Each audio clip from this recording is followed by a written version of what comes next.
تو کل جو یہ کرنے جا رہے ہیں، انہوں نے قومی سلامتی کمیٹی کا جو ہے وہ اجلاس بلا لیا، اور اس اجلاس میں یہ چاہ رہے ہیں کہ فوج کے کندھے پہ بندوق رکھ کے اور یہ کچھ ایسا کام فوج سے کروائیں کہ فوج جو ہے وہ سپریم کورٹ کے فیصلے کے خلاف کھڑی ہو جائے۔ تو اس پہ میں آپ کو عمران خان صاحب کا پہلے ایک ٹویٹ بتاتا ہوں، اور پھر اس پہ ذرا بات کرتے ہیں کہ جو ہے وہ کیا عمران خان صاحب نے ٹویٹ کیا ہے اور کیا بات ہے، کیونکہ مجھے نہیں لگتا کہ جو یہ فوج سے کروانا چاہ رہے ہیں فوج بطور ادارہ وہ کرے۔ اس کی ریزن یہ ہے کہ فوج کیسے سپریم کورٹ آف پاکستان کے خلاف کھڑی ہو سکتی ہے، کیونکہ یہ لوگ جو ہیں ان کا تو ظاہر ہے سیاسی مفاد ہے، لیکن فوج کی وفاداری تو پاکستان کے ساتھ ہے، ریاست کے ساتھ ہے، 23 کروڑ لوگوں کے ساتھ ہے۔ تو یہ نہیں ہو سکتا کہ فوج جو ہے وہ ان کے ذاتی مفاد کے لیے اپنے ادارے کو اسٹیک پہ لگا دے اور جو ہے یہ بات کرے۔ دیکھیں، یہ عمران خان صاحب نے ٹویٹ کیا ہے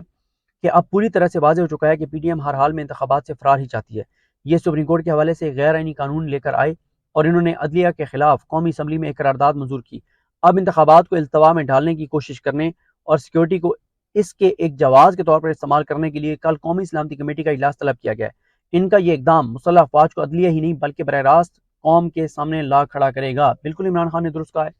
دیکھیں، مسئلہ یہ ہے کہ اس وقت پورا پاکستان جانتا ہے کہ کس کو کون الیکشن نہیں چاہتا۔ تو اگر فوج، پاکستان کی فوج یہ نہیں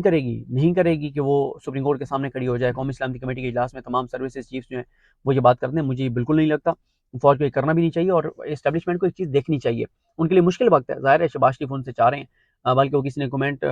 کیا ہوا تھا، مجھے تو فخر الرحمان صاحب بتا رہے تھے، یا پتہ نہیں فخر الرحمان صاحب نے خود یہ بات کر رہے تھے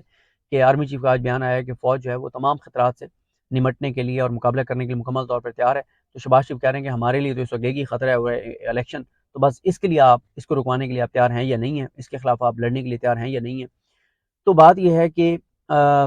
یہ جو قومی سلامتی کمیٹی کا انہوں نے کل اجلاس بلایا ہے، یہ چاہتے ہیں کہ فوج کو یہ آگے کریں۔ فوج یہ نہیں، اور ہاں امپورٹنٹ پوائنٹ مجھے یاد آ گیا جو میں مس کر رہا تھا، کہ آپ نے دیکھا کہ جب سے الیکشن کی تاریخ آئی ہے 14 مئی کی، آپ نے دیکھا ہے کہ 70 to 75% جو ہے وہ فوج کے اوپر جو تنقید ہے، اسٹیبلشمنٹ کے اوپر تنقید ہے، وہ رک گئی ہے سوشل میڈیا کے اوپر۔ لوگ سب الیکشن کی طرف متوجہ ہو گئے ہیں، سب لوگ الیکشن کی ایک تیاریوں میں لگ گئے ہیں۔ جس دن الیکشن کی طرف معاملات جانے لگیں گے، اس دن آپ دیکھیں گے کہ 100% اسٹیبلشمنٹ کے حوالے سے کمپین رک جائے گی، کیونکہ یہ حکومت کیا کر رہی ہے، نون لیگ کیا کر رہی ہے، یہ مسلسل یہ تاثر دیتی ہے کہ ہم تو عمران خان سے بات کرنا چاہتے ہیں، اسٹیبلشمنٹ نے ہمیں روک دیا ہے، اور یہ ایسی ایسی چیزیں کہتے ہیں جو میں نہیں کہنا چاہتا اپنی ویڈیو میں۔